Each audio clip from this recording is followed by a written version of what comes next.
Hi, and welcome to Second Rate Film School. I'm Andrew, I'm Jake. And I'm Jacob. and it's Christmas time still, I guess, and we're doing for its 30th anniversary Home Alone.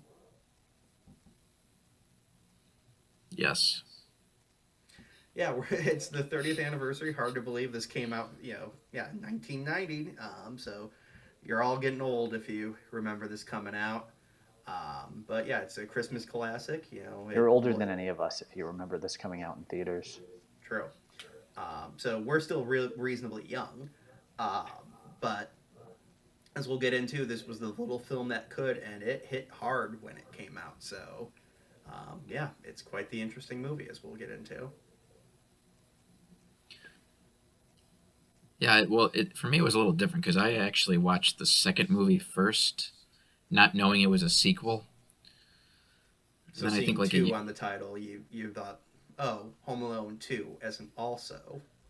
see, I don't think I watched it from the beginning. I probably caught it on TV or something. And then I watched the first one. I thought, oh, these movies are very similar.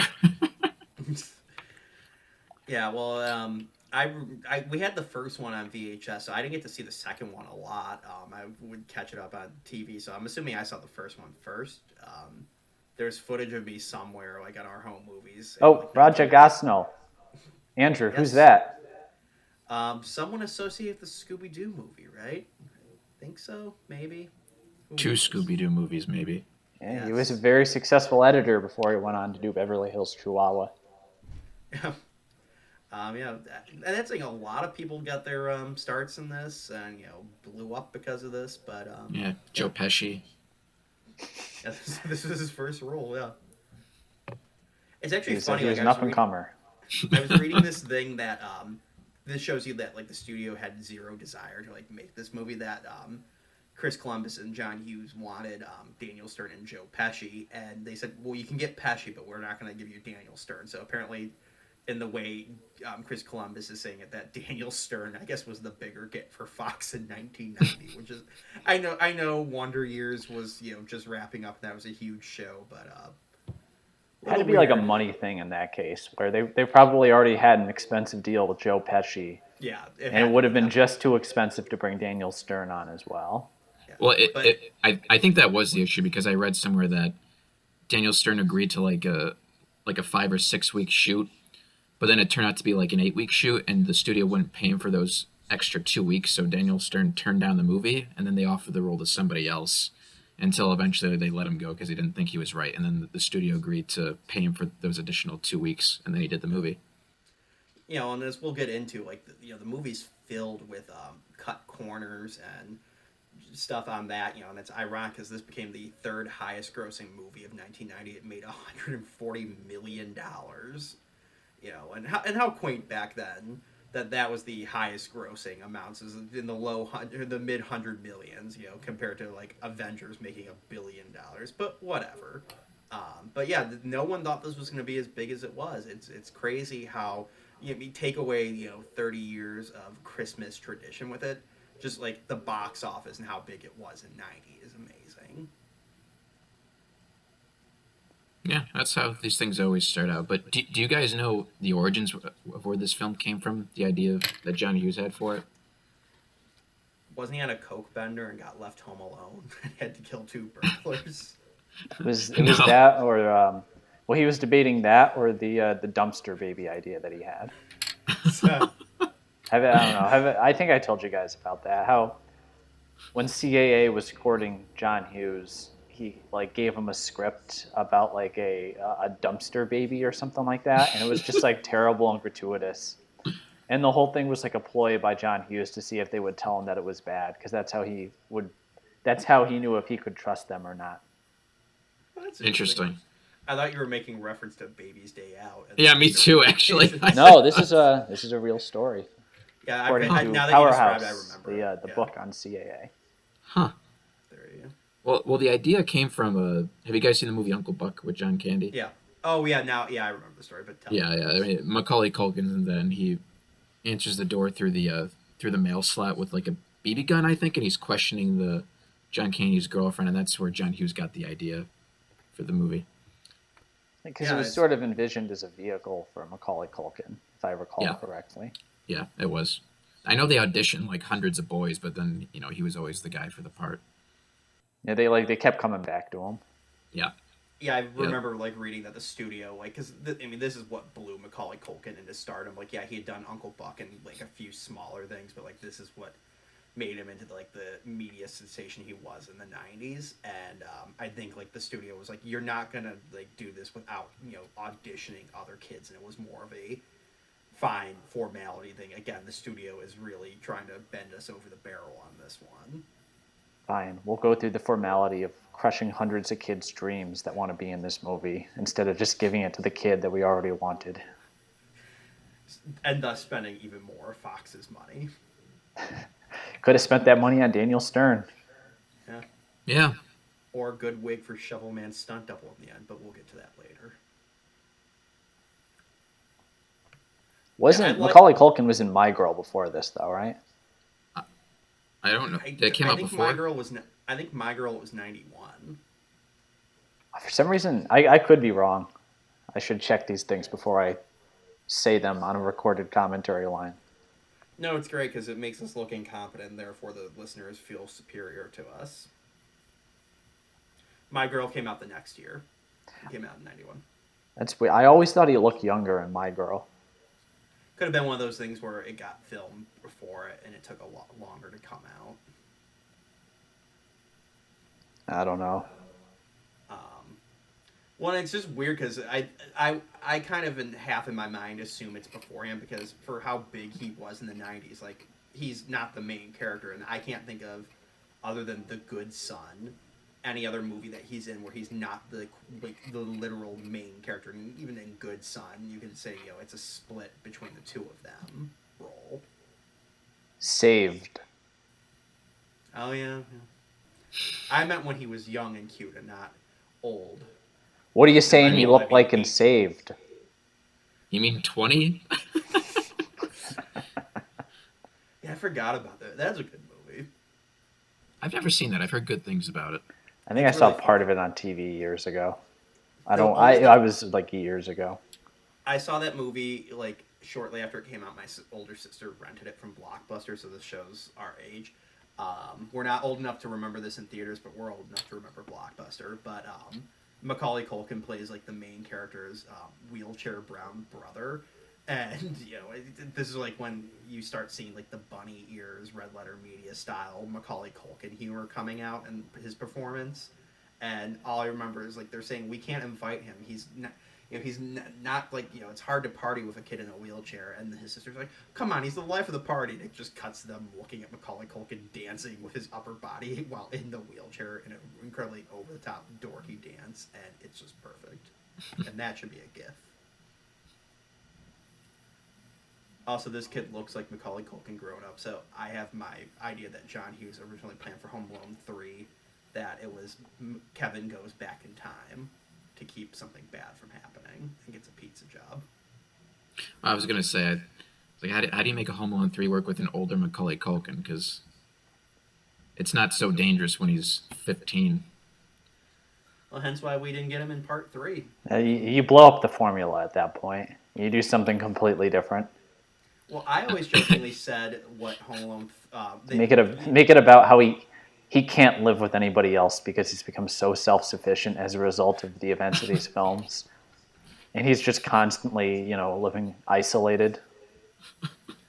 See, I was going to say, my idea for Home Alone, this would have to be like a Terminator Salvation, but hopefully better, where it's just like the Terminator franchise where you ignore all the previous sequel type things. And it would be Kevin has become really jaded because of this and has like PTSD from like all these inner things, like, and whatnot, being left home alone, being accosted by homeless people in New York and whatnot, that he's just like jaded and all that, and he like joins the Marines, and like he's like over like in Afghanistan or Syria, and he gets left for dead, like they think he's dead, like the Martian, and he's like trapped in a base as like ISIS is sieging it, and now it's just like a very dramatic, like this. They're going for the Oscar gold for Macaulay Culkin in this iteration, and Marv and Harry have joined ISIS to go loot antiquities, so they're there as well. Or go meta and make it about Macaulay Culkin, the real person who's become very rich off these films, is like just a complete disconnected rich person and has like staff that takes care of him. And one day they all get sick of him and they leave, and he has to figure out how to live by himself. He wakes up, it's just like this movie. He's like, "Where's my staff? Hello?" And like nobody's in the house. Well, I know or Chris Columbus at one point pitched, and they mentioned it on the commentary for the version I have, and like Chris Columbus once pitched that Harry and Marv have gone straight and like live in an idyllic suburban house, and Kevin is like crazed from this and tries breaking into their homes, and like he brings the traps to them, and Fox says absolutely not. Maybe that'll be the new Disney Plus show. It'll be 16 episodes. No, it'll It's be like 8 episodes, but each episode will be 90 minutes long. Oh, great. Well, it's like how in Home Alone 4 was originally, which brought the Kevin character back one last time, but like all new characters because this was like 2004 or something like that. And like, it was supposed to be like a backdoor pilot, and it's like, how the hell do you make Home Alone into a TV show? But Disney Plus will find a way.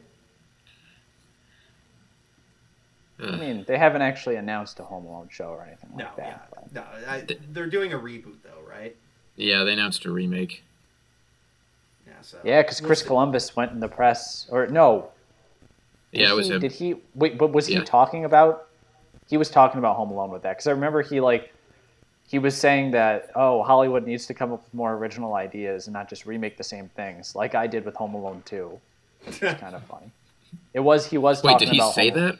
Yeah, because he came out in the press and was like, "Oh, stop doing all these unoriginal ideas." And he's like, "And I'm guilty too. I did Home Alone too." I mean, that's the thing that's like, it's one of these things where it's like they need to stop making Home Alones because the premise no longer works in 2020 with cell phones and whatnot. Like, I remember when they made Home Alone 5. I think it was 5. I think there's only 5 Home Alones right now. Uh-huh.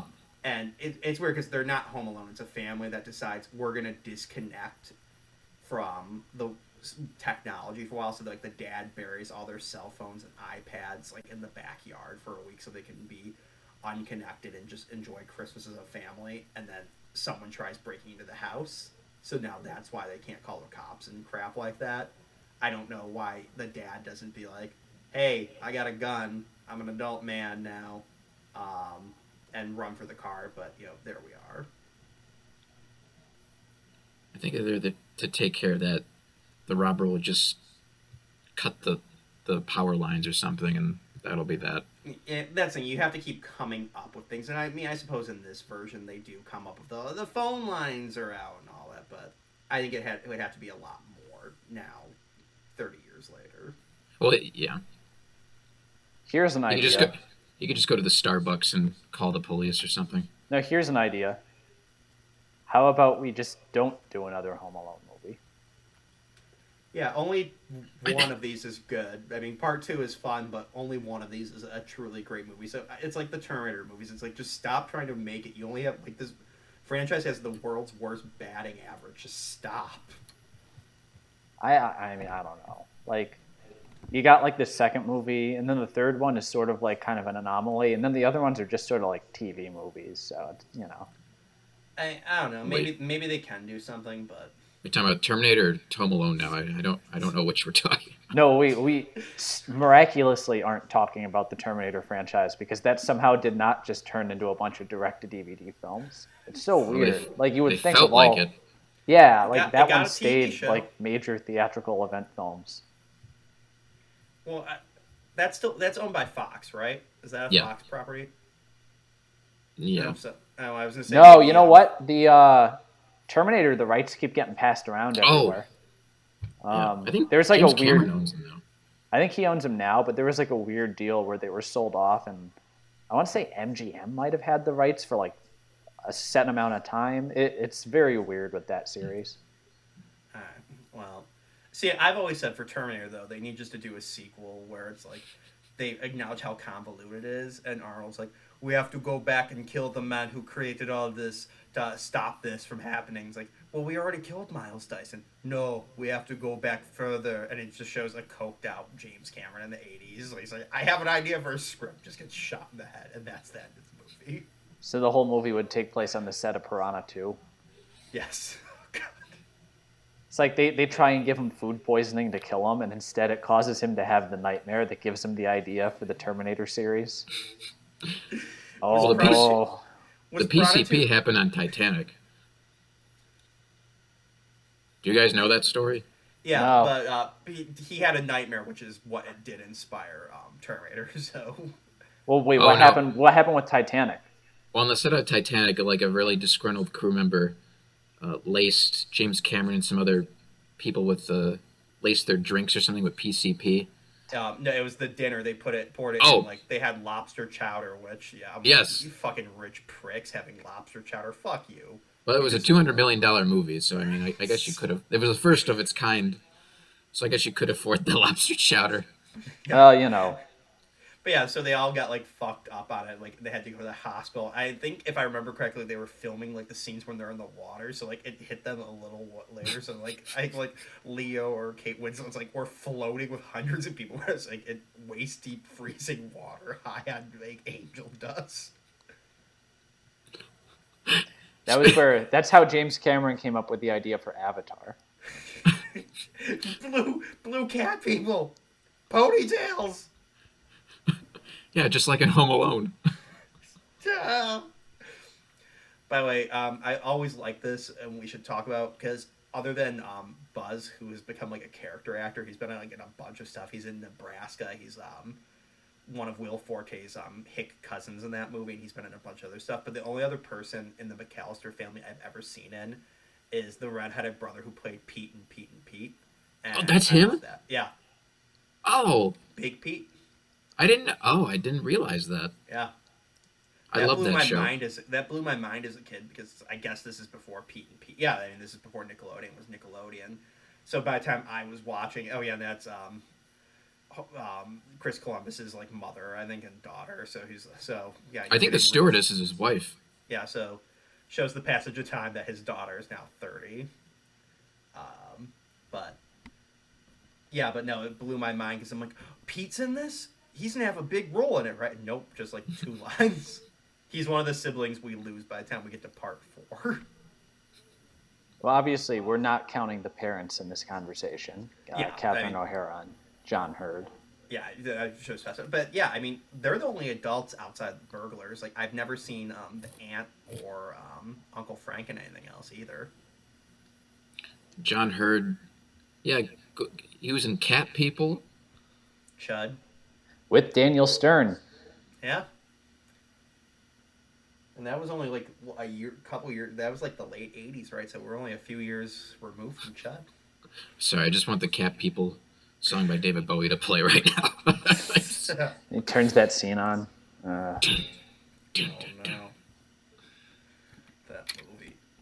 I actually saw Cat People at a screening with my ex, because she really liked Malcolm McDowell, and like it was like at the Egyptian Theater in Hollywood, and we like went to it, and Malcolm McDowell was going on for like an hour about random shit. Then we watched that movie, and then like that movie he did Time After Time, where he's a time traveler, like H.G. Wells was the second movie to be paired up with that. I'm like, I don't know like what I would pick as a second feature to go with with Cat People, but Time After Time would probably not be it. I'm sorry. You're going to have to repeat everything that you just said, because I heard it all clearly, but my brain couldn't compute exactly what you were trying to say. They had a screening of Cat People, first of all. Second of all, Malcolm McDowell was at it and had a lot to say. Third of all, you had somebody that wanted to go to this screening, that was very passionate about it. Yes to all. And look, I like Cat People. Just not a I don't sentence know. I hear very often. I can't remember if it was like an anniversary. The much screening. anticipated anniversary screening of Cat People.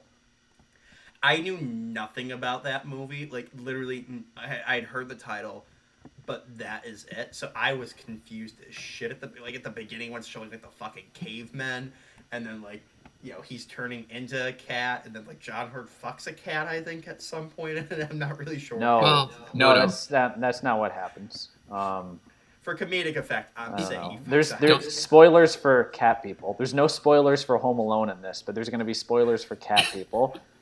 Because the thing is, if she has sex with somebody that is not a cat person like her, she will turn into the cat monster.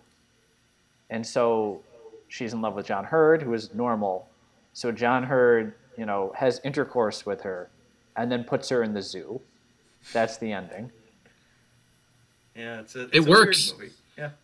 It's an interesting movie, and it's got like a huge cast. You got Ed Begley Jr., Annette O'Toole, him, Natasha Kinski in it. Yeah, the future cast of the CW. Yeah. Oh my God! Wait, that's a great idea. A CW cat people. Yes. I'm gonna minimize the movie, and I'm gonna start writing this.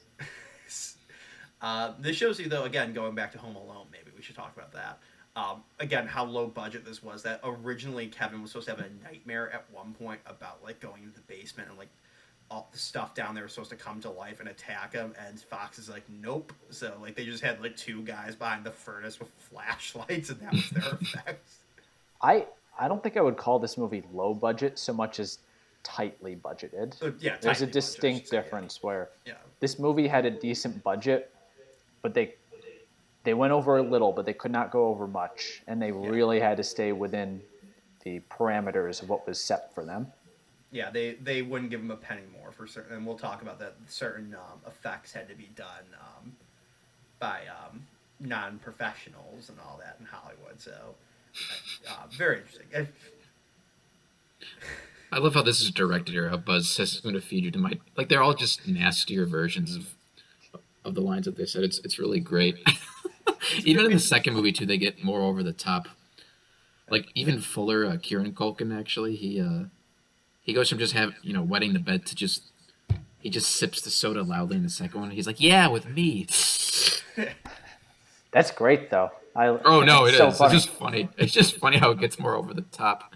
No, it's great because it shows like a little kid, like how his mindset and you have to do it so you don't think Macaulay Culkin's a little prick in this. That's like, okay, in his mind, everyone was super fucking mean to him like 10 hours ago, that he would still hold resentment towards that. Okay, so in this coming up here, the picture of Buzz's girlfriend, is it here, right? Yeah, it's coming up right now. All right. Well, hold on.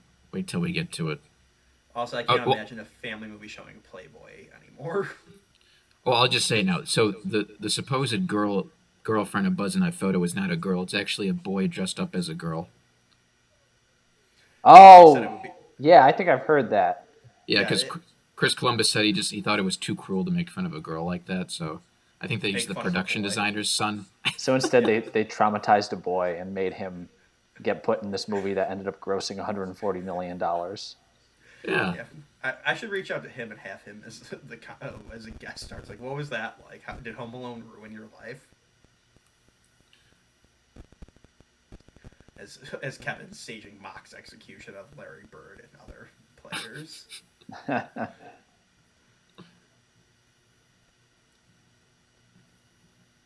And Kevin has diabetes after this. So as a kid, I always thought this was a real movie. But This is the greatest fake movie made for a movie. Yeah. They got it. They got it perfectly. I read an article. I thought it was real too. Yeah. I mean, well, there's an article on the Hollywood Reporter in terms of how they shot this and executed it. It's really clever. Well, it's like just the little touches, like how they shot on film stock and then transferred it to VHS and made the tape fucked up. So as you can see, there was like a tracking error on it. So it's like this looks like a world enough to remember, like these classic movies, like It's a Wonderful Life, Citizen Kane and shit, that were given horrible VHS transfers in the 90s, and like they were able to like recreate that feel. This movie was filmed in the 30s and has not been taken care of, and now it's just been sloppily chopped onto VHS. Well, just the lighting they got perfectly. It does look like an old-fashioned gangster film. Yeah. I'd watch a whole movie with this, and including its sequel.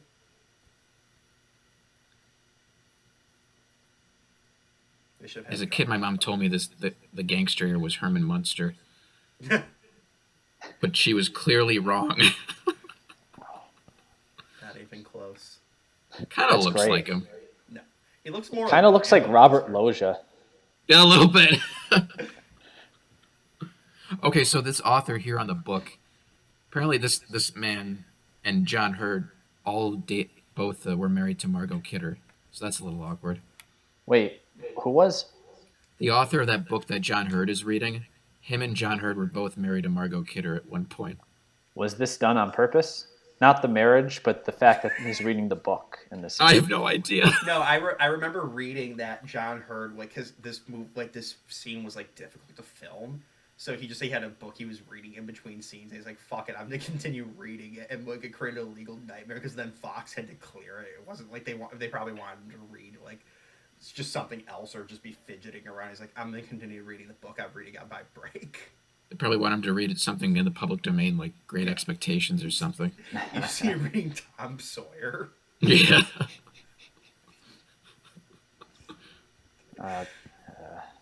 Uh, John Hurd. Great reaction. I still prefer her in the second one where she laughs like a maniac and then passes out. Yeah, and more over the top, but it makes sense given it happens again. So you kind of have to go in that direction if you're Yeah. if you're doing that. Well, and that's I it. kind of like that about the second movie. Oh no, me too. It's funny. It's just an observation. Um, Yeah. it's like We'll this. commentate The on second it. movie is much more over the top, but it is like if you're doing a sequel, that the joke is everything that happened in the first one is happening again, then you just got to push it as far as you can. Yeah. Yeah. I mean, it's great how like hair, like you go from like these are in the first movie. These are injuries with I think with the exception of the flamethrower on the head, are not that bad. Like that you could say like oh they could keep going, but like in the second one like they're getting like injuries that would kill them multiple times over. Marv turns into a skeleton at one point. Yeah. Well, it's like again. I mean, we can Just talk Uncle more Frank, about what that an when we get asshole. to the He just trap. doesn't give a shit. I read on the early days of the internet there was like a website where it was like why it was like a fan theory Oh, I where can't even Uncle read it. Frank actually arranged all of this. And it was Oh like, yeah, that was like a rumored early draft of the script. I don't think that's true, but I don't think it is either. But like they're going over the top that like Uncle Frank knocked the power off. That like do you see what causes the branch to break? Maybe it was Uncle Frank, and then like a handful of other things. And like the big thing they went on was when you see in the airport, you see Frank in the background talking to somebody on the phone, but then the ants line is we keep just getting answering machines. So it's like who's Frank talking to? He's telling Harry and Marv to go back to the house to kill Kevin. It's clearly not at all what that actor was intending. It's just like he's on the phone in the background pretending to talk, and no one really paid attention to that. It's always great. And like I saw like my an old classmate shared on Facebook. It's like, hey, it's time for our annual "What the hell did the McAllisters do for a living?" discussion. It's like, hey, Yeah. it's one of those things where it's like, oh, they're in the mafia. That's why they're going to break in this house because they know there's gold there, like shit like that. Or he works for the CIA and like, they're trying to get back at him. It's like none of that was thought about at all. It's just a silly family movie. yeah, they're just a big well-off family. You know that by the house and the family. That's really it. You can infer the rest. Yeah. Yeah, well, and even in defense of this one, when Catherine O'Hara is like on the phone with the police, like she refers to the brother who works in Paris, who they're going to visit, paid for them to all go out. So it's not even that he's paying for this; that it's someone else paying for it. They just happen to live in a nice house.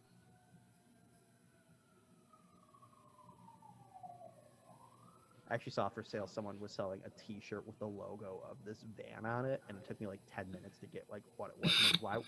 Why would someone want to wear a plumbing company shirt on? Oh, it's from Home Alone.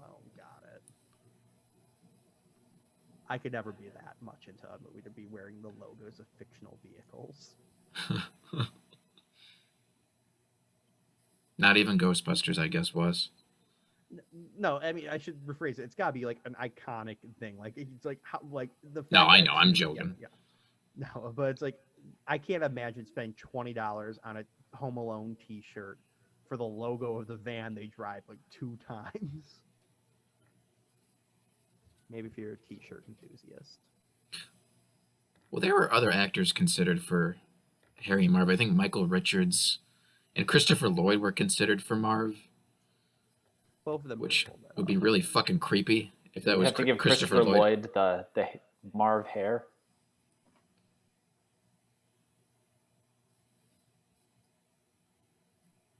I don't know. Did anyone just hear what I said? Nope.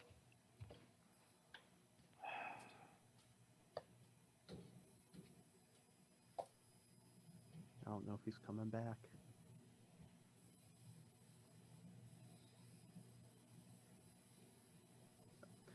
No, I think Christopher Lloyd could have pulled that off. I mean, me and Jacob were talking about like he's only played villains a couple times, like in Who Framed Roger Rabbit, but he also and the way I think he would play is he played a pretty good villain in the first Dennis the Menace movie. You guys remember that? I never saw Yeah, it. I do remember that actually. Which was just a rip off of this movie, essentially. That's something you can talk about there. I mean, like, this movie spawned so many imitators, but what really stuck out to me when I rewatched it, we rewatched it a few weeks ago, Was, was how much heart this film had. It has it's like very emotional, especially at the end. Home Alone, the original here, and all the imitators just sort of imitated the ending with the traps and the burglars. Mm-hmm. It really is missing the forest for the trees. Well, it's funny because it's like if you look at a lot of these posters from back in the era, they're like Home Alone meets, and it's like if you have to put that on your poster, like you're a shameless ripoff. Home Alone meets Ninja Turtles for like 3 ninjas. I'm blanking on some of the other ones. That became like a poster genre. Home Alone meets, and it's like no, just make your own good movie. Yeah, it's just the alchemy of John Hughes and Chris Columbus. I mean, it's truly lightning in a bottle. I mean, as much as I like the second one, this is definitively the best one. And then like you look at the sequels, and then the rip-offs are just like terrible. But it's like it's lightning. Hey, sorry to interrupt. Is any of my stuff coming through? I've tried talking like 3 times now, and it's just my internet's cut out. Mostly, it cuts out for like 5 seconds, a couple times, but you've come back usually. All right, sorry, we can cut that out. Yeah. But yeah, these rip-offs, like, they just don't have the heart, and like, it's like it's lightning in the bottle of John Hughes, Chris Columbus, and then all these great actors, including, this guy. This is one of my favorite scenes. I was thinking of that guy in Seinfeld. He plays like Kramer's doppelganger in an episode of Seinfeld. Yeah. Oh no, wait, not his doppelganger. When they're making the Jerry sitcom, he's playing the Kramer part, the sitcom within the sitcom. I haven't seen that one, but and he wants nothing to do with Kramer. Sorry, I'm about to go on a whole Seinfeld tangent, but like I just Kramer's noticed the donut that was on his phone. I never noticed that until now. Yeah. Oh. The donut gets stuck on his phone while I was talking. Oh, I never noticed that. He improvised all of this, including getting the donut stuck on the phone. They said that was an editing nightmare. But continue with Seinfeld. So, one of the girls, Megan, I don't know which one it is, but I read that she quit acting and joined like the Olympic judo team or something. I think Megan is the blonde. Megan, okay. I don't know why. It's hard to keep track of them, as we've seen with the sequels when they drop off dramatically. Yeah, I still don't know any other fucking names. I mean, people only remember Buzz, and like that's thing. Like, I think in the end of it, like if you actually look at the family photo later when he looks at it, the only one of it's all of them, and then the only people that are not in the immediate family are Fuller and the aunt and uncle. Like I always imagined. Oh, and then the one older cousin is the daughter of the uncle they're going to visit. But it's like I always imagined that this family was actually a lot smaller than what it actually was. Well, that actually reminds me, that's just one of the things probably that made it credible that they lost track of Kevin, just the amount of kids. Because I know I think John Hughes mentioned that he had to make it credible enough where a mother would forget her son, because that is very hard to pull it off. I mean, they do it here, but we kind of take it for granted because they do. But you really got to put some thought into that. Otherwise, it's going to make these parents come off as very unlikable and stupid. If the parents are meant to be sympathetic, yes. Yeah. If they're not, then you can just have them be horrible, evil monsters. But that's not what the movie's going for. No.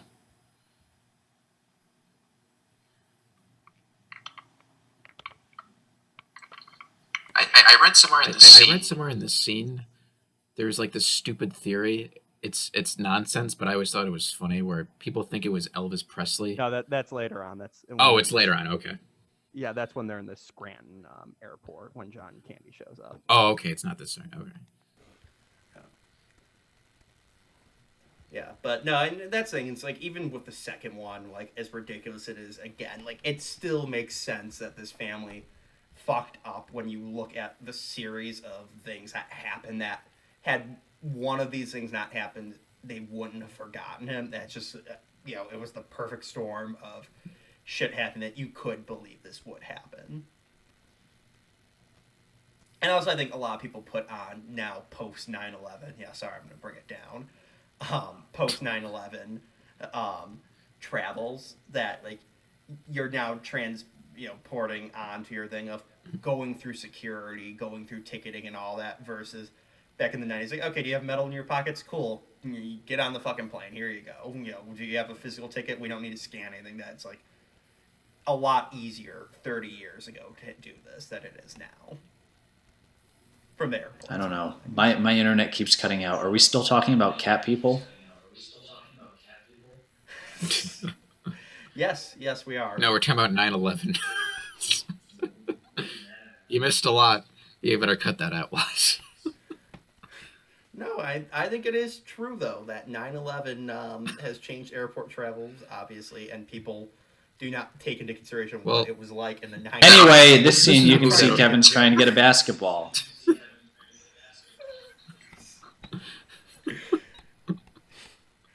We actually paused this movie when me and Jacob watched it right there when his hand was sticking out, and it looked like Kevin was dead on the ground.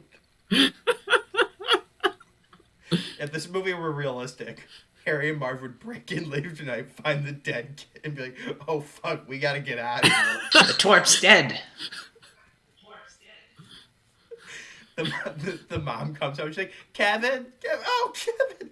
I like to imagine though Marv would be stupid enough to want to like bury him, and he just pulls Harry into it like we gotta chop him up, or the cops are gonna find out he's dead, and they just make it worse. No, they're the wet bandits, so they flood the house and they give him a Viking funeral.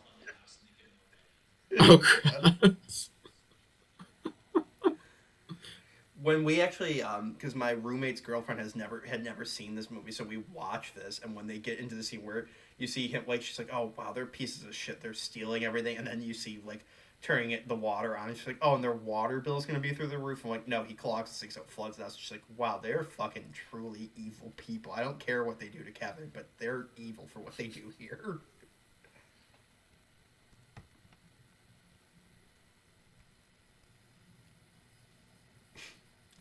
It's great. They're just not concerned about fingerprints at all. They just keep picking shit. What happens if you call that number now?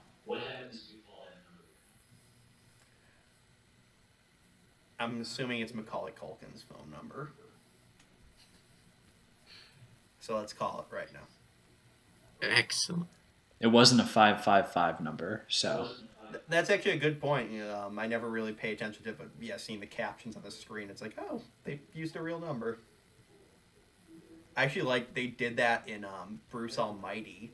The director hated 555 numbers, so he picked a real phone number. But and that movie takes place in Buffalo, my home area, so love that movie. It's my favorite movie because of that. No, but it was a big news story that he checked in the Buffalo area to make sure that there was no phone number.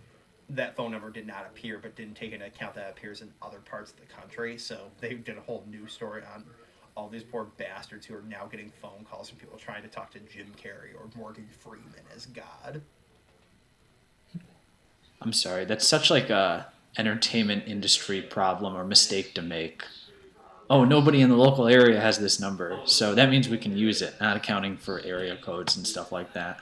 Well, because they very clearly in the thing say 716, whatever the phone number is, that, under normal circumstances would be fine. By the way, I have to say with Shovel Man here, um, I get the whole lesson we try and do at the end of don't judge a book by its cover. But this isn't just like him seeing an old guy and assuming he's scared. It's like, look at how he fucking glared at that child who was doing nothing. It's like, he's deliberately doing shit to scare this kid, I think. It's like CinemaSins even made fun of that, saying like, is this what he does because he's in a lonely old guy? He's like, I'm gonna like live up to the whole I'm a creepy murderer and just freak the fucking kids out. It's not like with part two where, and that's where I think part two is a little bit better in that thing where he just freaks out by the pigeon lady. She's not actually doing anything scary. This, I think Kevin's 100% justified to be terrified of this old man. Well, I think you're not taking into account that it's all told from the perspective of this little kid. That's how he sees this old man, given the information that he got from his people. They don't really do that from with his other brother. people, though. Like, he doesn't see the cop as like a jacked fucking guy who's gonna kill him, or he just sees like a fat guy. So I don't know that I could believe. No, they very clearly like shoot all the stuff with him though, like from his perspective. Correct. Like that shot we just saw there was shot from Kevin's height, looking up at him. It's because they don't know this guy, so it's meant to be his interpretation of what he thinks he is based on just what little he's seen of him in real life, along with the story that Buzz told him. I suppose. I don't know. Either way, I always just get a kick just seeing this guy creepily stare at Kevin as he like walks away. Well, in hindsight, it's not meant to be creepy. It just it looks creepy from Kevin's and I perspective. think- it's directed that way. He's just like this sad old Waiting man. for Kevin to say hi. Lonely guy. basically. I think a lesser movie would have done truly nothing and like really played up. I think it still works here that it is creepy though. It could be played off creepy and like you said, it's from his perspective, so it still works though. Well, yeah. You just explained the point of the scene Sorry. Yeah. in the context. So anyways, Fred Savage here is plugging the sinks up, right? Get it? Look up Wonder Years on IMDb and you'll get it.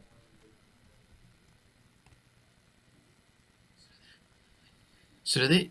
I think I read they shot Yeah, this you can scene see in reverse. when it stopped, when Kevin screams, you can see his scarf being pulled up because it was backing away and got caught in the grill. So you saw, it was being pushed downward. So he still had to stand in front of that truck when they put it in reverse, and, though, they right? teach Macaulay Culkin how to walk in reverse, believably. So they said that was a little difficult to be like, hey, 7-year-old child, do this. Make sure that stunt driver really puts it in reverse. I think about that a lot with movies with cars. Like, I think about that with, like, Back to the Future 3 when they're pushing the DeLorean with the train.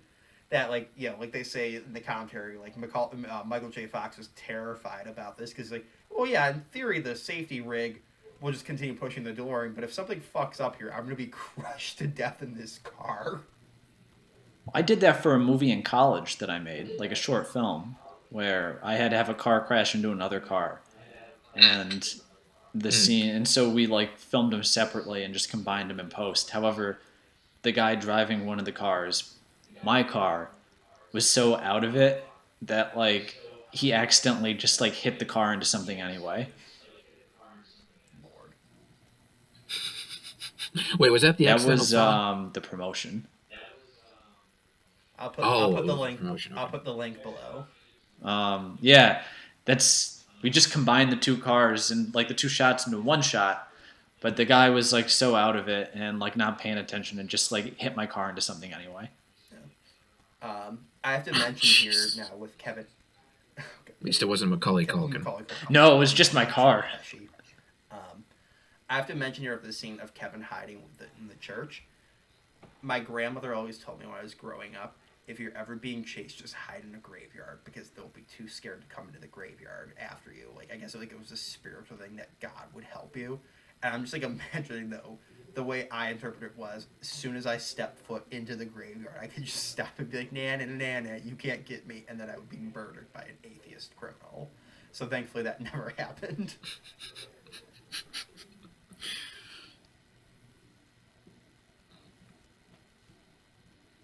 Would have Oh yeah, and they talked about how they had to edit this line, and because they thought it was too confusing, why Kevin would just assume they were coming back and set this all up. I think it still would have worked. Well, yeah, just some ADR. But, they felt they had to add it in. Yeah. Makes And sense. yeah, this I think other than like the trap scene is probably the most famous scene in the movie. And whenever I see it referenced, it's usually like the paint cans and then this scene. Yeah, it's just a good way to get the bad guys away from the house And for it a while. shows how ingenious Kevin is, and it is good filmmaking that they set all this shit up. You see when he goes into the basement, you see the mannequins. You see in his brother's room, he's got the Michael Jordan cardboard cutout. Okay, fine, we don't see the trains, but you see enough of this that it's justifiable. I just imagine him being there all night doing this, not knowing when they were going to show up. Or just It's everything clever. breaks.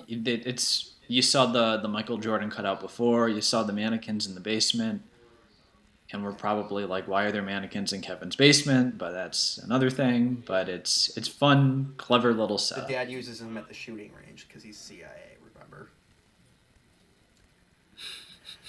I just always assumed the mom maybe was a seamstress. Nice stock footage. And I like this running gag that they had in the second one where wherever they're going, they're watching a foreign language dub if It's a Wonderful Life. And it's always the scene where Jimmy Stewart's in anger, because in the second one, it's when he's yelling on the phone to the teacher when he comes home right after that. Right after Uncle Billy loses the money. So they're always like, it's funny to see Jimmy Stewart being angry in a different language, I guess. There's a great Jimmy Stewart quote where he's like, I think at this point, even I'm doing an imitation of Jimmy Stewart. There's actually on the Dean Martin roast for Jimmy Stewart, they had Rich Little, the celebrity impressionist, and he's like, he does that joke. He's like, your impression's getting worse, Jimmy. He's like, let me teach you how to do a good Jimmy Stewart impression again. And forces Jimmy Stewart to do an impression of himself. It's great. Yeah. I love this. How stupid they make Buzz. It's great. Is this the one where he says A and then 2? D. Yeah.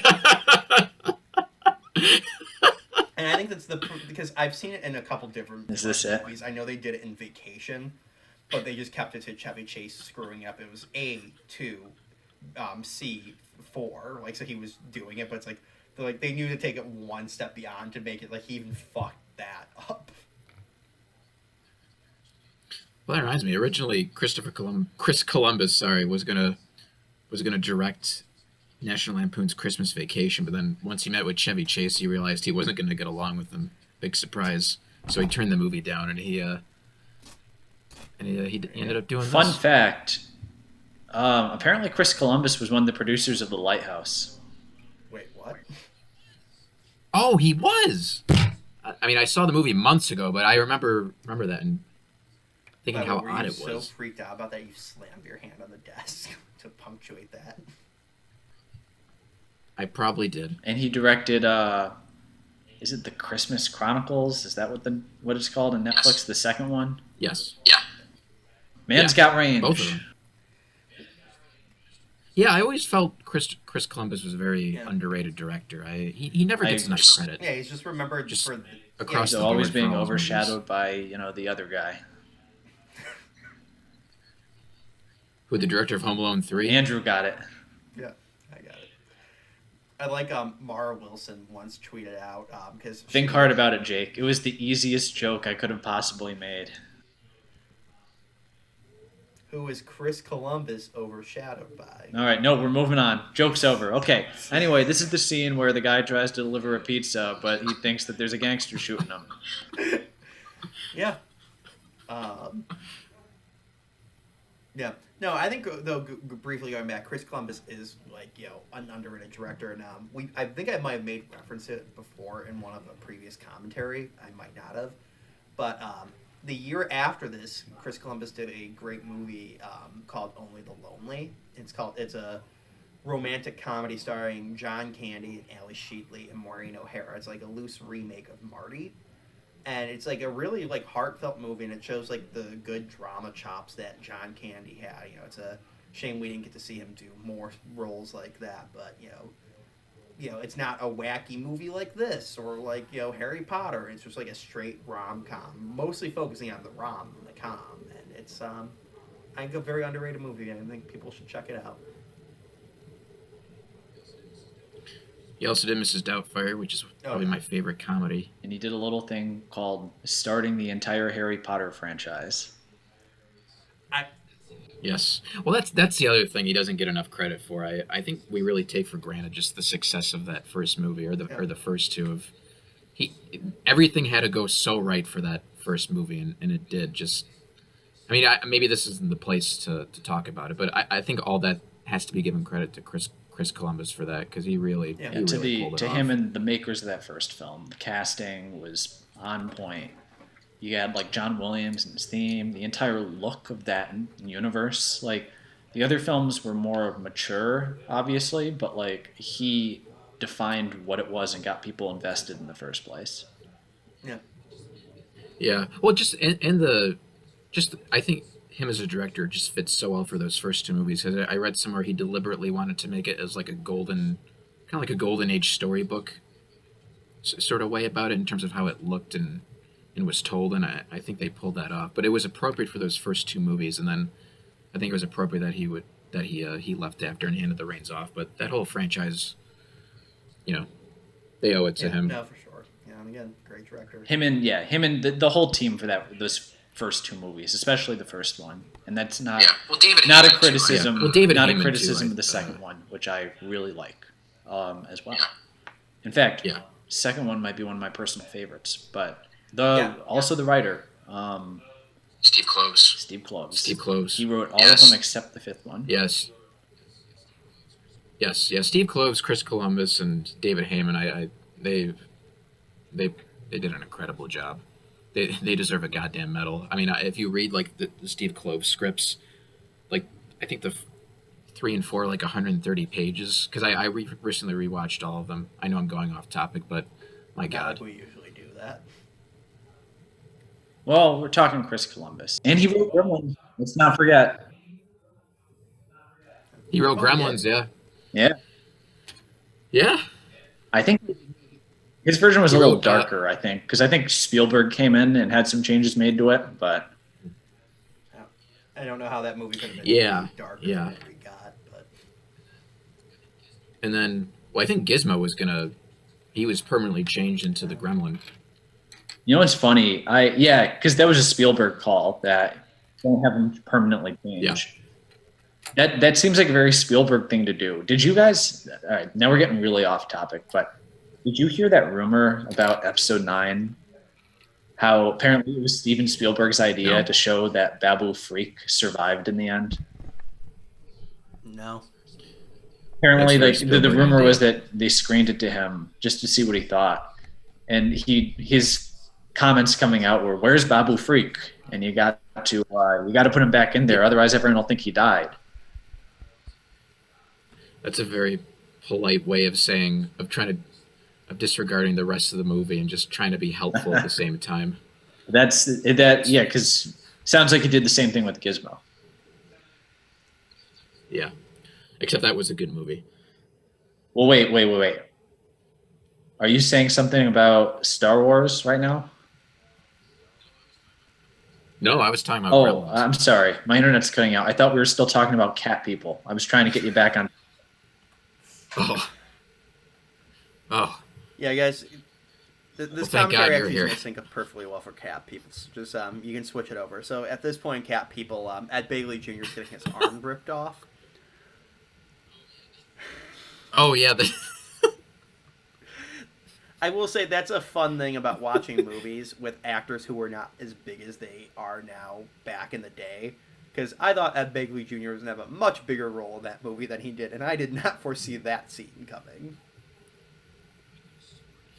I could have sworn I saw Ed Begley Jr. Well, he did go to a Catholic school in Lewiston, which is not too far from Buff State, so he might have been in the area visiting. I I thought I saw him. He was in the screening room for like the short films. I thought Oh, it was really? him. He had his arm What intact. did what did he think of the accidental felon? Well, I don't think it was that year. I think it may have been like a year later or I something. know. He's I was worked going to on reference another film, but then I realized in the context of this commentary track, the only one that would make sense was the accidental felon because you mentioned it earlier in the commentary. Yeah. Oh, If I said something like "My dear Stephanie," then everybody listening would have been like, "What?" We're really diving into the McCall cinematic universe here. Oh, see, I actually didn't make The "My new dear MCU. Stephanie." Oh. Jake, All right. you're more familiar with that one. yes. I may have written a movie that went Oh, by is that that- name Is that the nearly one a with the decade brim? ago. We're really diving into the second. We're really diving into the Yes. second-rate part of second-rate films right now with our old college films here.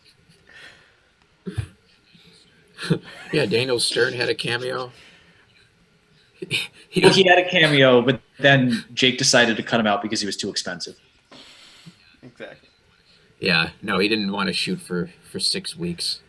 I actually remember like when I was at Ithaca, I saw like someone was putting up a poster for their thesis, and I was like, audition to be in this thesis, which also will star Dylan Baker of Spider-Man 2. Like apparently, like it was like his cousin or something like that, and I'm just thinking that like you were friends enough with Daniel Stern that he would come on to film your short film in college.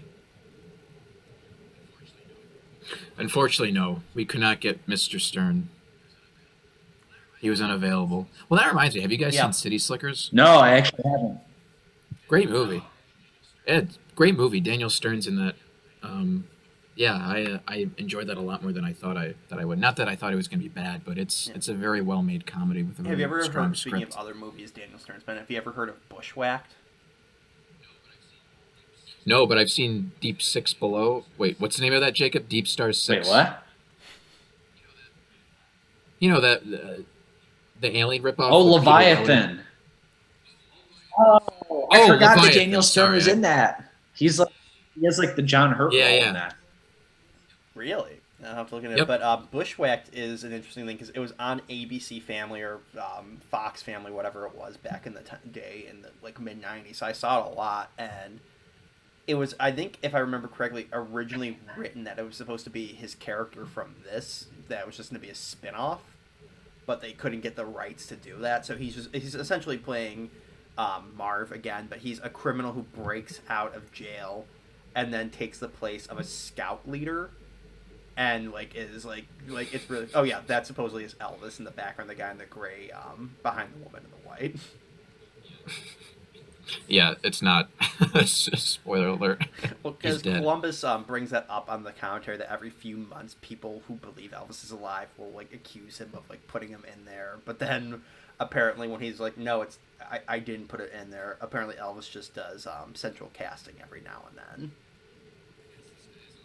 I guess this guy is an extra in a lot of Chris Columbus movies, but this is his first, so I guess that means he was in the Harry Potter movies too. It's actually the actor who plays It's just Uncle like they Fred. have all the teachers lined up in the Great Hall, and one of them looks like Elvis.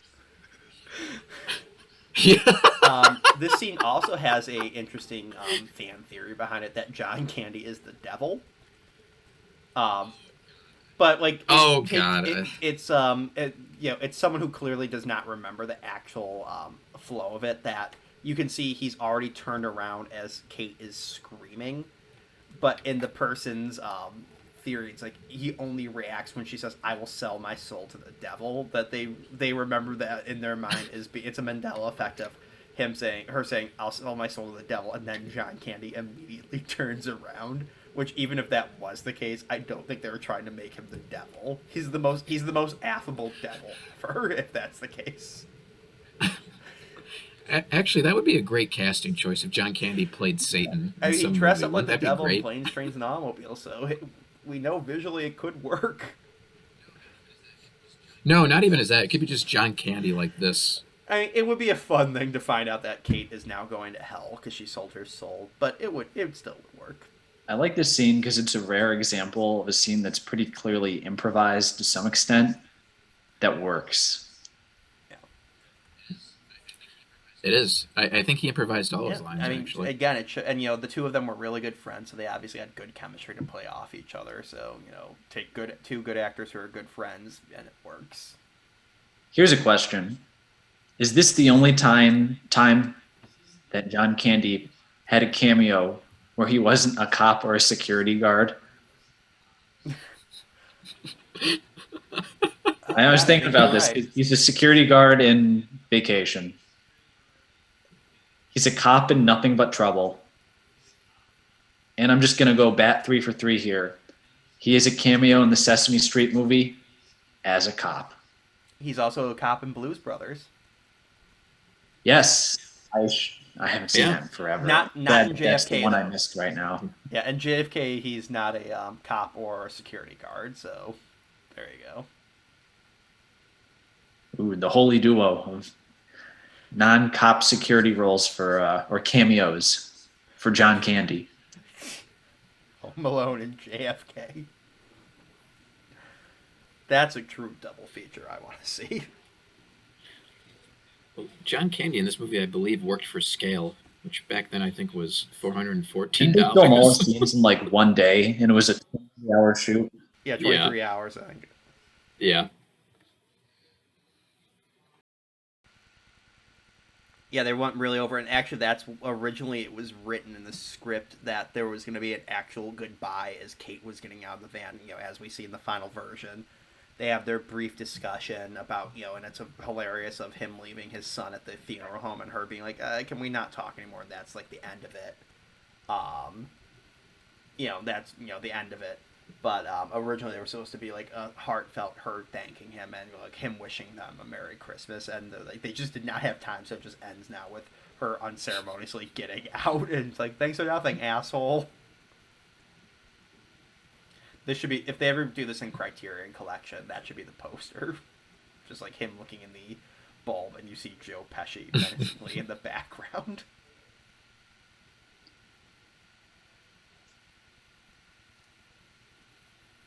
I like this. I like how they kind of outsmart Kevin in this scene. It's like a good way of switching the autonomy up a bit and raising the stakes, where Kevin tries pulling another quick trick and it doesn't work. Yeah. Makes him a little more credible. Yep. And it increases the stakes too, because now they know. And and they do it by being pretty clever. Well, one of them at least. Yeah, one of them.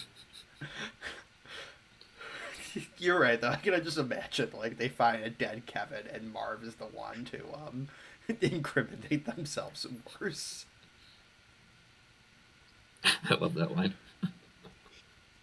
You're afraid of the dark too, Marv.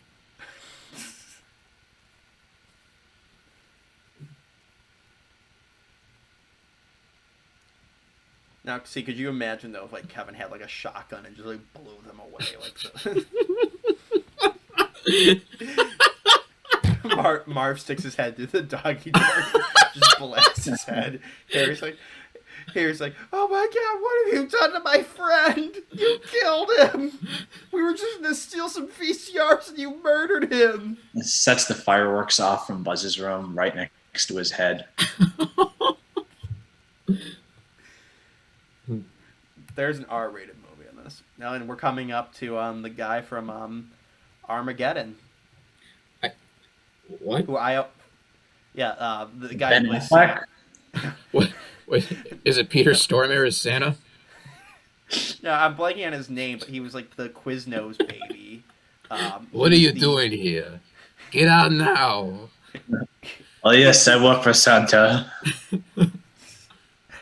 No, he's the heavyset. I think Max is his name. He's the heavyset guy in Armageddon who's in the like rover that gets blown up by Belushi. Yeah, that is him. Yeah. I guess Chris Farley auditioned for this part. He would have been good. Well, hey there, buddy. Holy shnikes! Just covered in cocaine. Oh, Jesus. And this is a nice touch because some people have said like, oh, does this tell kids that Santa's not real? It's like, no, I as a little kid, never got the idea that Santa wasn't real from this. Then, Kevin has the line of, like, I know you're not the real Santa, but can you tell him that? I thought that was having your cake and eating it too, having the bad Santa, but, not ruining it for kids. Well, as kids, we were all brainwashed to think that these were Santa's helpers. Yeah. Well, I'm I think joking. I'm not. no, I'm trying to say kids aren't thinking that deeply about it because I always think of that scene in like A Christmas Story where the kids go up to bed and then the dad is just like, "All right, let's go get them," like the presents. But like if you're a kid, that's just gonna go over your head. Yeah. Yeah. Because he's like listening for the door to shut, and he's like, "All right, let's go get him." Yeah. But I don't know. I guess I think it's a little both. Like I said, I think they did, and also I love like that wasn't like in the script. Like the car actually did break down, and like Chris Columbus was just like holding his breath, trying not to laugh, praying that Macaulay Culkin wouldn't turn around to ruin the take.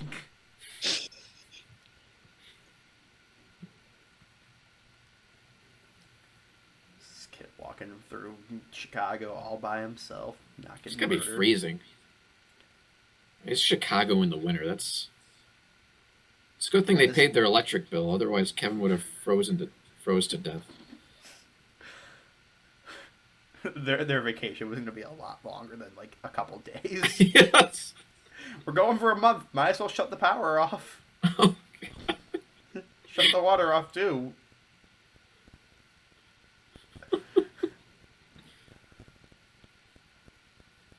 So do you think it's like anytime like we go on a vacation with our pets, like we leave extra bowls of food and water out? Do you think they did that for Kevin after this? Like just leave a lot of food at accessible levels for him. Dry goods. Here's a bunch of boxes of cereal, Kevin.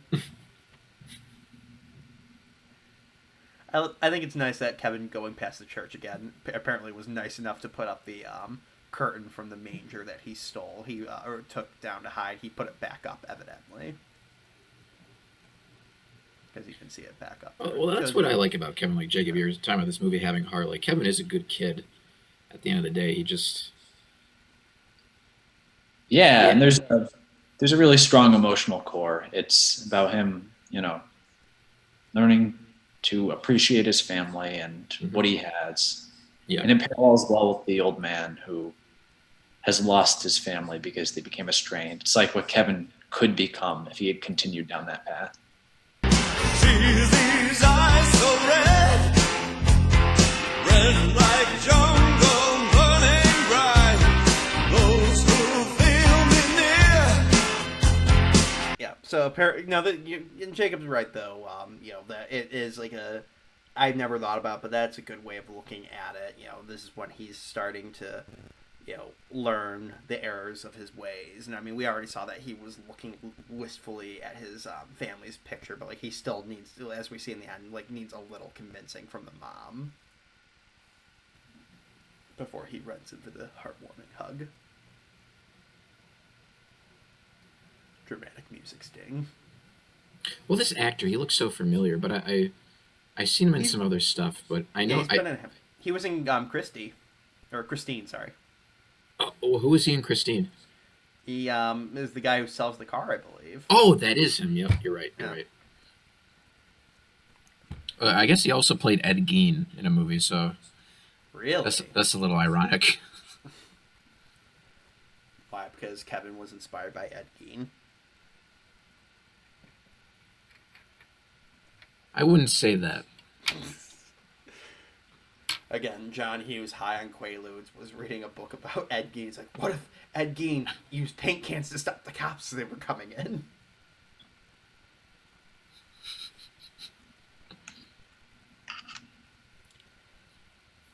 Also, I hear people trying to come up with fan theories of what Old Man Marley did to get his son to never want to talk to him again. And my favorite is, that daughter doesn't really look like the father. What if his granddaughter is really his daughter? He slept with his son's wife. And that's my headcanon.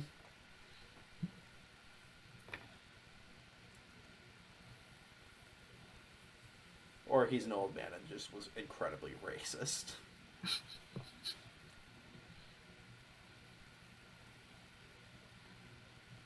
Jacob, do you have any theories on what Old Man Marley did? But yeah, he was a greedy moneylender, and he eventually died and was stuck in chains for the rest of his life. Yeah. I wonder if that was like a deliberate thing, because the only Marleys I know are this Bob Marley and then Jacob Marley. My brother worked with a guy named Marley. Oh, and Marley and Me. All right, so there's a lot of Marleys in the world. Fair enough. All right, this is good. It's funny because, again, on the original commentary for this movie, Macaulay Culkin and this guy actually would be reunited like a year later to do an ad for Ellis Island where they played grandson and grandfather. Huh. Showing like their newly reopened like Ellis Island. They were like a family going there to see their roots, and I guess like I'd have to try and find it, but I guess like the implication is like he came through Ellis Island. It's like see where it all began. Maybe Kevin is actually this guy's grandson or his son. So it's very awkward right now. He can't really tell him. He's like, my son took his family to Paris. My dad did too. Oh, I mean, that's my granddaughter over there. I have a restraining order.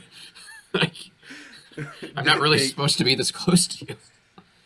I bought the house right there because it's just 1 foot further away than the restraining order allows. You just see at the end, like, they're all having the tearful reunion. John Hurt looks out the door as he's, like, kind of coming up with a half-hearted smile. Just shuts the door in his father's face.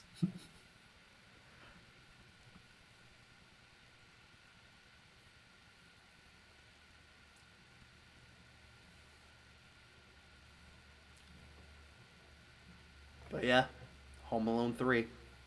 Greatest one of the trilogy, if you ask me. Yeah, I'm really enjoying it. Yeah. Ebert actually liked the third one better than the first two, he said. Which that always shows you that film reviewers aren't always right.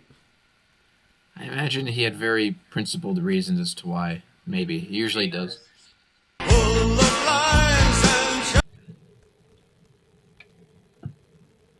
But I think the like really good part with this scene is just like they could have like and I know people make fun of Macaulay Culkin being like too much of an adult at times in all these movies, but I think like his little speech here is simplistic enough, like, and it seems like something a real like 8-year-old or 7-year-old, however old he's supposed to be, would actually say things, and that's I always even the second one.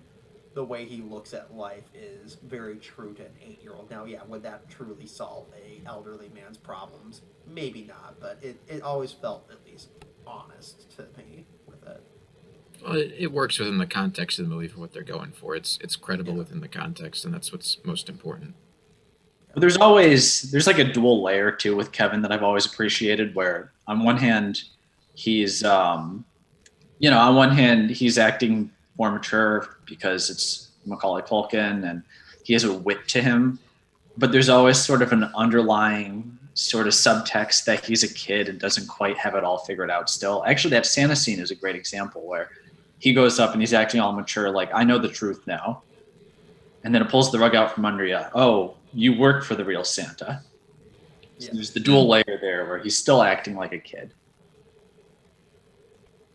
Which, yeah, and then, again, we can make fun of Macaulay Culkin for being a weirdo. No, Everybody heard me or the internet just froze out. I'm not sure. No, we heard you. Yeah. No, I couldn't tell because nobody was moving. Well, that's why I said with Jake earlier that you were pissed off at the beginning about your laundry, and then you froze. And I said either he froze or he's so pissed off he's just frozen in anger right now and not blinking. Oh, God. One or the other. Now, see, I will say the one thing I find ridiculous with this is the micro machines, because doesn't he covers them with the carpeting, right? That wouldn't work. I've never liked the trope of people tripping on shit like that, but it's like, isn't it covered with the carpet, or am I off base here? I can't remember. I just love that it's like he's like, he's spraying stuff with the hose and like putting up these little traps, and then you just see the the nail. Well, it's great. I love this because it's very much like the traps that a kid would set. Yes. Well, I think it's fun because, like you said, like it's like, oh, slippery ice, micro machines, nail to the foot, blowtorch to the head. Well, to me, it's almost like cartoon sort of. You can kind of infer that Kevin's watched cartoons, and this is where he's gotten it from. Yeah. Well, and I love Daniel Stern talks that were obviously a little bit before, but like he got the shit kicked out of him doing this, and it's great that like it's like whatever, you gotta do this still. I just thought when he was when the montage began and he first started setting like the toy cars in front of the front door. I just kind of wish they just stopped and that was it. That was all that he did. The music just kicks into high gear and then he just that's it. Then he walks away. I can't remember. I think it was Robot Chicken did a sketch where What they made if fun of that. what if the burglars just had to like delay their thing a day or something like that?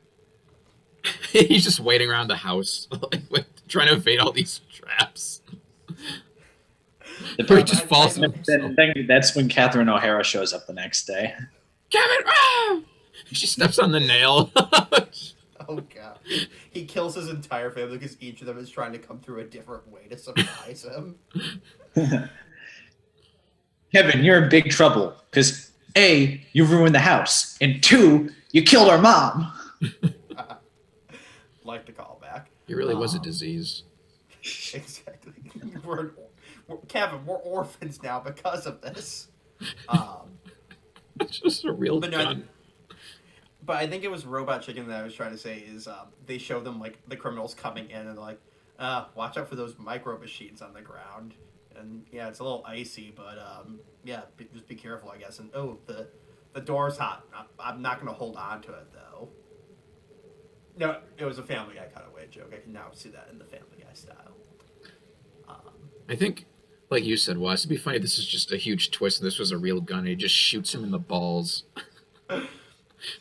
See, like, it's funny because like this got imitated so much that this is basically a trope unto itself. The kid outsmarting the dumb adults, but like this was very clever and creative back then. Mm-hmm. Yeah. Like this whole idea of like these 2 burglars being outsmarted by all these practical kid traps. Yeah, I mean, it's you hate what. And yeah, the first trap is just Kevin shooting Joe Pesci. So yeah. In the balls. And then this was another one of the things where this movie didn't had a very tight budget that they had to pay some guy who lived in Chicago who ran like an editing, like he was like a guy who just did editing in his spare time, lived in his mother's basement where he had like an office as a freelance editor, had to pay him to like frame by frame edit in a bullet on there because Fox wouldn't give them any more money to do it. So, because that was like an early CGI effect of the bullet coming in. Huh. I always like to think if you freeze frame it, you can see Kevin carved his name on each bullet. I guess Kevin's stunt double is a very small 30-year-old man. Yeah. Oh God, watching that. I mean, I still love it. It's still great. But now as an adult watching, I just go, "Ow." Marv's back is fucked up for the rest of his Yeah. funny because, like you said, Jake, they're all like practical kid traps. Yeah. When the second film comes along, and it's like every trap would have killed them. Like Marv would have been killed by like the first brick to the head. That's what's great about it in the second one. Yes. No, and that's like it's like I think with the exception of the flamethrower onto the head, that none of these are like I know like Screen Junkies did a like where they had like a doctor supposedly analyze this and like say what injuries would kill him. That they both would have been killed at least once in the first movie, but in the second one they really ramped it up with how often they would have been killed. But yeah, I mean, you see, it's like his traps are Marv stepping on broken glass and not a nail versus I'm going to electrocute him into a skeleton. No, he just like lights him on fire at the end of that movie. Yeah. Well, and in the third one, like they really escalate in the third one. Like the kid's cutting holes in the floor of like they're doing like an addition onto the house. He's like cutting the holes into the floor, and like he like somehow is able to get an old fashioned lawnmower, like the old like push blade one that like activates and it like runs off and like cuts the guy up comedically, like it just shreds his clothes up and stuff, like dicing him up. It's like, how the fuck is a kid doing that? The third one is kind of weird to me because it feels like a movie that was trying to like ape Home Alone from that time period versus an actual like Home Alone film. It's almost weird that it is a Home Alone movie. Yeah, written by John Hughes, no less. Now I love this. Like Daniel Stern said how terrified he was filming that because how they did that effect was they had the camera on a rig that was sliding down a track and it was attached to a rope.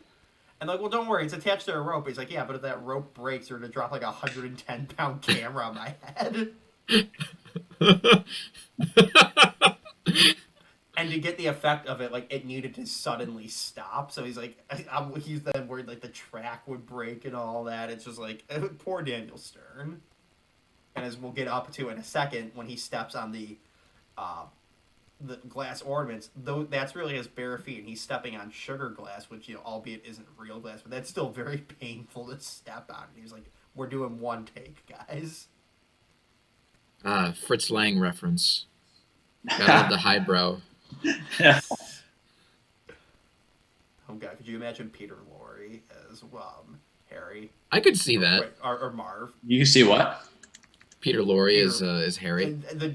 Yeah, Harry. I always get the two of them. Doing creepy Harry. Oh, Kevin. I always think of the Looney Tunes imitation of Peter Lorre. Oh yeah. They always used to imitate him on that on Looney Tunes. I just love Joe Pesci muttering, and in reality, he would be swearing his fucking head off in this. Was and a I kid- love that they actually made him have a swear jar on set. He filled it up in one day. Half of his salary went to the swear jar, allegedly. I don't know that. Has Joe Pesci? All right, this is a random question. Has he ever worked with Shane Black? I No. don't think so. Because wasn't that like Shane Black's thing with Iron Man 3, where Kevin Feige had to be like, you can't use the F word that many times in a PG-13 movie, Shane. What? I love it. Joe Pesci had a similar issue with Home Alone. He was swearing around the kids and everything. Well, that was the thing. They didn't want him swearing in front of Macaulay Culkin that much. Well, as a kid, I remember when he was muttering under his breath, I was trying to figure out what swear words he was saying, but he's just making them up. And it's funnier like that. Frickin' Well, it's frackin' friggin' frackin'. Freaking Well, it's funny because there are two curse words in the movie at least. Marv says shit when he drops his shoe through the doggy door earlier on, and Buzz says if you were growing on my ass at the beginning of the movie. So it's very funny. The guy who's known for swearing a lot in his movies is the one who doesn't get to swear in this movie. Harry, I'm coming. And they cleaned it up in the next movie. It's a lot cleaner. They added Donald Trump, but other than that, it's a lot cleaner. Yeah, and there's more violence. Do you guys think in 2022 when we do the 30th anniversary for Home Alone 2 that Trump will still be relevant? Yes.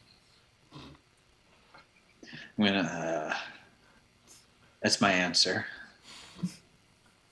So Chris Columbus said this was like his least favorite trap because it was the softest one.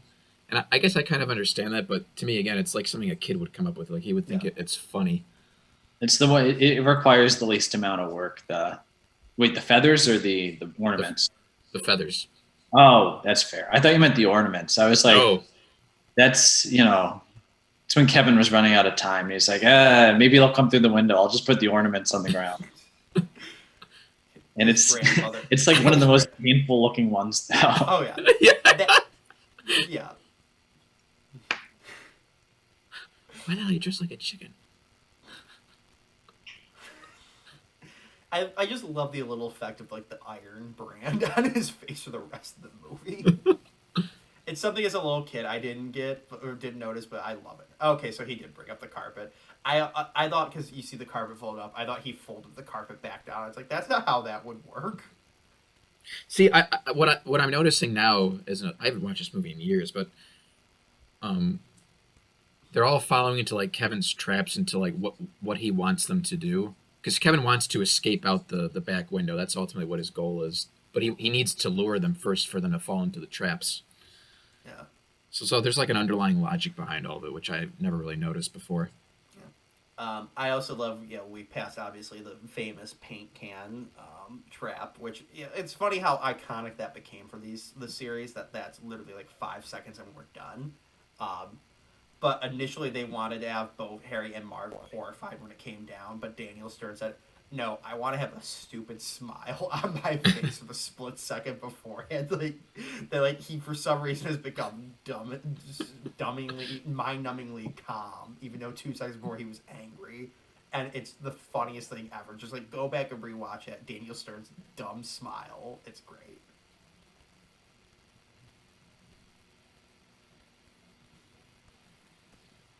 And this is great though when you say there's a logic that he didn't plan for Daniel Stern to trip over and not to trip over to jump it, and that he's only saved because of the spider. That clearly was a fuck up in his plan. Yeah. Yeah, and again, poor Daniel Stern had a real tarantula on his face, and they're like, "Well, don't actually scream because it could bite you and poison you."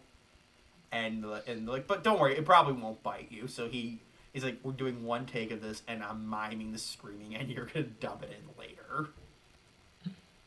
So he didn't really scream there then. Yeah, he just mimed. He went, and then like they dubbed it in. But he's like, and he didn't even want to do that more than once because they're like, "Oh yeah, I mean, we have anti-venom at the hospital that you'll be fine if you get bit, but we'd prefer you not to get bit." And he's like, "Can we not do it?" It's a good thing this thing held. Otherwise, the movie would have been over. He just crashes to the ground. Mars. I'd love to see the two of them in a movie again. Joe Pesci would barely get in the front door.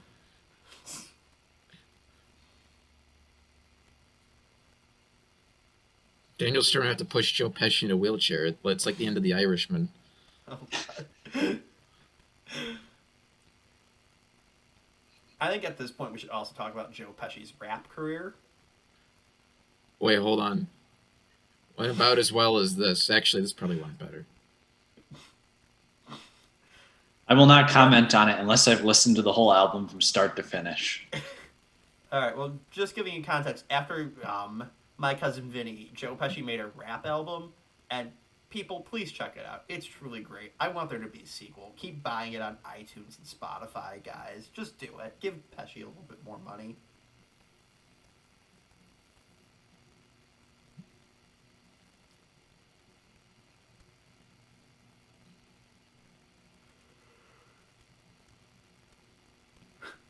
For a treehouse! Again, I just love that. That Pesci's slightly smarter than him. Not by much, but by a little. That's high up, man. That's got to be over 20 feet. Yeah, I mean they're in the third floor of the house. I love it. And then the second movie when they're climbing. What are they climbing, down the rope or up the rope? Down the rope, and Marv is like, he's just crying. But like he's like, "Is that your aftershave?" He's like, "No, that's kerosene." I love how like Marv is so stupid he mistakes kerosene for fucking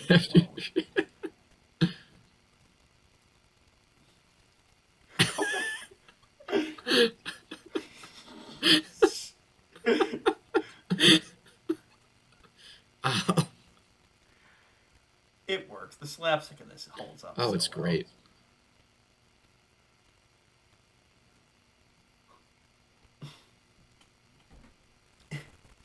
See, if this was Home Alone 2, like 100 bricks would have fallen on it.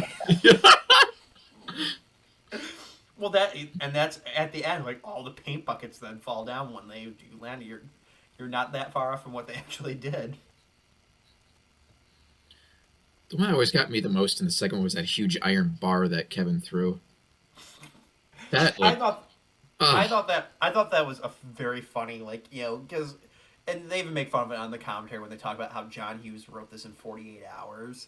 That's like, imagine how quickly it took him to write the second one. But it's like, I do like the little bit of logic that they do point out. It's like, this is all very similar, that they're now like, oh, paint cans are going to come down. They mine through one, mine through two, and then Kevin's still smart enough to throw one more thing down at them. Now I'm just I always like in the second one how, like, when they're throwing the bricks at the beginning, that Marv is the only one that gets hit by them. Yeah, yeah. You want to throw bricks? Come on, throw bricks. He's giving it. And then the fact that Pesci's taunting him is great. He's like, oh, come on. Harry. Yeah, I love for some reason the elderly guy couldn't do this. So watching a second when he smacks him on the back of the head with the shovel, it's like, it's very clearly like a guy in his 20s in a bad wig.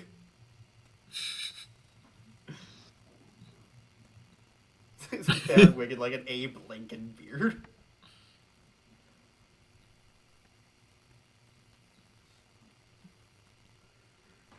Yeah, then you see old man Marley pulls out like an old pistol from World War II and just shoots the two of them dead. We're gonna play a game I like to play on Christmas Eve. It's called the Russian Roulette. See, I was gonna kill myself this year because I was alone. Maybe I won't go down by myself.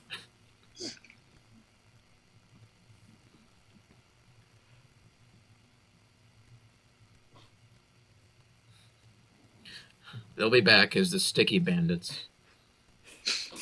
The way you phrase that's like how the James Bond movies used to end with James Bond will return in the Goldfinger. The Wet Bandits will return in Home Alone 2, Lost in New York. I can't. What name is more suggestive, the Wet Bandits or the Sticky Bandits? I think Wet Bandits.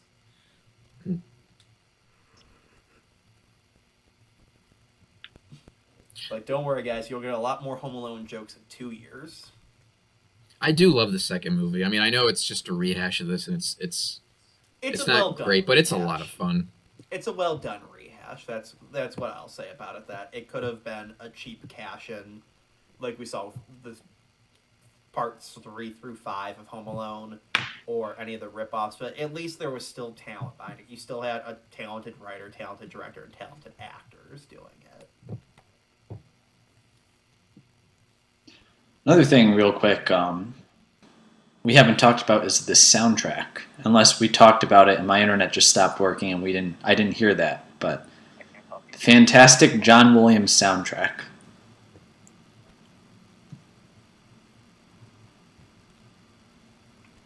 So how you doing, Jake? What do you say, Jacob? Well, I was saying something, but now I'm going to bring something else up because we're on the scene. For some reason, my Mandela effect thing with this movie is I always thought the scene was like a deep emotional moment between the two where they had like a serious talk about like their kids and trying to be good parents. And then we rewatched it once and then I realized, oh no, it's just like a joke. Like they start and it never happens. Yeah. Well, and I think that's what I think that was why they did it like this, is because initially there was supposed to be the end scene of like him saying goodbye. That was supposed to be a little bit more emotional, but you're right. It is a little weird that it's like this is completely a joke. A good joke, but a joke. But what I was saying before, I was trying to talk about the soundtrack during that silent little moment that we had there. Fantastic John Williams soundtrack. And I think the song from this got an Oscar, or was it a nomination? I think nomination. Yeah. It's like unusual because even back then, like John Williams, I mean, you know, enormous heavyweight composer. And apparently it like started as like a joke, like, oh, let's get John Williams to compose this. And he like saw like a rough cut, I think, and just was like, yeah, I like this. I'll compose the music for this. He called it charming. I was charmed by the picture. No, the soundtrack is great, and a couple Christmases ago, my sister actually got me it. Some company did a release of it on vinyl. It was like a 2-record set. It's like really nice. It's translucent red and green records, and like the record sleeve looks like the McAllister house, and it's got like in the windows you can have like the effect of the like mannequins and all that, and it's a great soundtrack. I'm willing to say probably the greatest Christmas movie soundtrack. I can't think of, I love It's a Wonderful Life and Christmas Vacation and all that, but I still say this is better than those.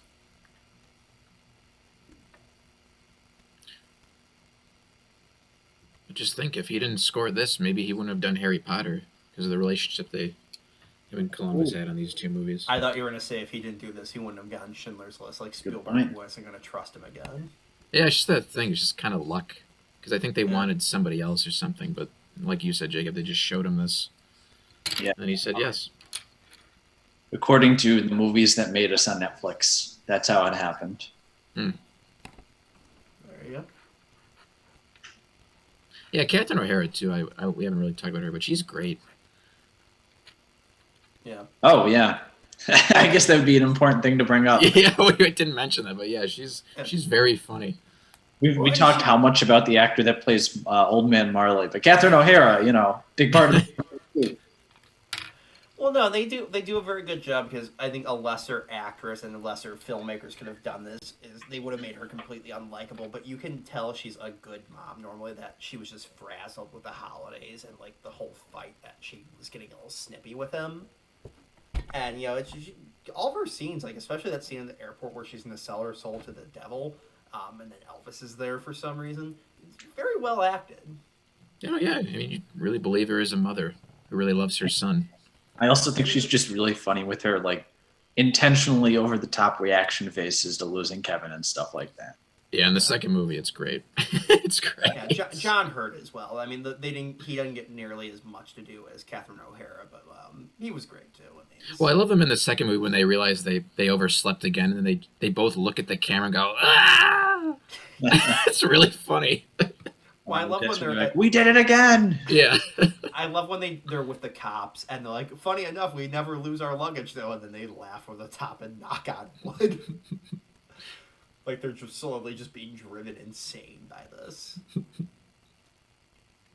So I guess originally the movie was going to end here when they asked what he was doing, and he says, "Oh, just hanging around," and then it was going to freeze frame on Kevin's face, which is a very 80s way to end a movie like this. Was it going to cut to like a Simple Minds song or something like that? Like, I don't know. That's how they ended it at Planes, Trains, and Automobiles. So hey, why not another John Hughes holiday movie end like that? Yeah, but instead they smartly ended it with Morley. Marley. Yeah, I mean, you is need it going to cut to the, St. Elmo's Fire or something like that? Jeez. Sorry, John Williams. We're going to let John Parr take over this part of the soundtrack. Yeah, right here. Yeah, see. They had nothing for the rest of them to do, so like, just leave. But yeah, so we see that there were 5 of them total. So I think I'd have to go back and count then. I think that means of all the kids we see at the beginning, the only 2 that aren't theirs are Fuller's and then the black-haired oldest one. So Home Alone 4, they're down to just a 3-kid family, I suppose. Oh, here's the one little hint. Kevin also had to clean the blood off the floor. Yeah, I can't imagine him getting the tar off the stairs and all that. I can imagine everything else except the tar. I just imagine the cleanup, just the bleach. Kevin doesn't know how to use bleach, so he gets knocked out a couple times trying to wipe off the blood.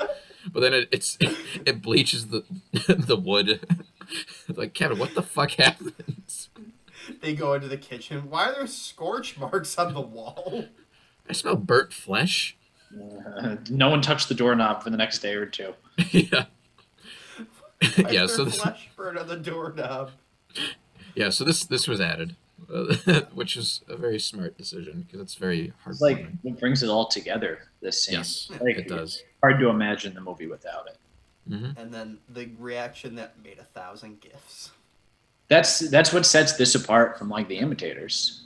Yeah. It's the Imitators end with the kid winking at the camera and making a joke after outsmarting the dumb adults. This one ends with this very touching moment. And then a joke. But still. So, yeah. So, well, we hope you enjoyed our commentary track for Home Alone 2020, even though it's been a dumpster fire of a year. For the rest of the world, I think has been a pretty good year for us in the channel and our show in general. So we're all glad to have you new fans aboard and hope to keep you guys with us for 2021 and beyond. Hopefully for another 20 years. Yes. Which means 20 years from now we'll all be dead. Well, Merry Christmas. Merry Christmas, everybody. Next year, Bionicle 2. What?